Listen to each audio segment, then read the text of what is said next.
If the third parties, especially in this case the government, does not apprehend the seriousness of the situation and comes and intervenes in, and enforces sharing, guarantee it is temporary and asymmetrical, things can escalate. And what usually happens, the government attacks the intruders. The intruders call upon their kin people everywhere to help them, who are also going through a similar phase.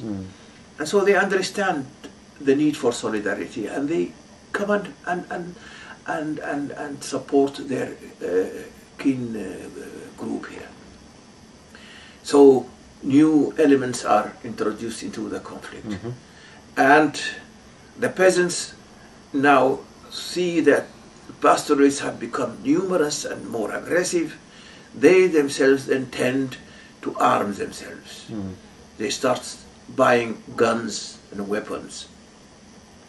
And the skirmishes in which 1, 2 are dead, 3, 4 are wounded, escalate into low intensity, then medium intensity, then high intensity conflicts, where then tens of people die.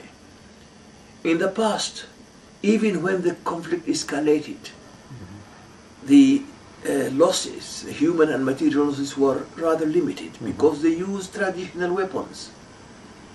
And what I call the relaxation period between the beginning of the conflict and the intrusion of a third party with force like a government to manage that conflict, it was ample. The government usually sent police or troops and they stand between the two conflicting parties and then start to negotiate.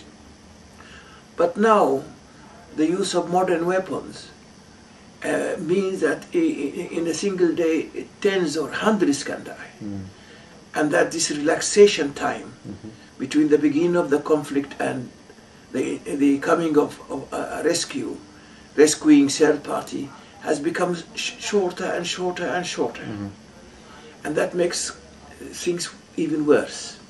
If we can't manage the conflict sooner, if we allow it to continue unabated, sooner or later a transformation takes place. And the conflict becomes more complex, more intractable, more difficult to resolve. And we have to understand this very well.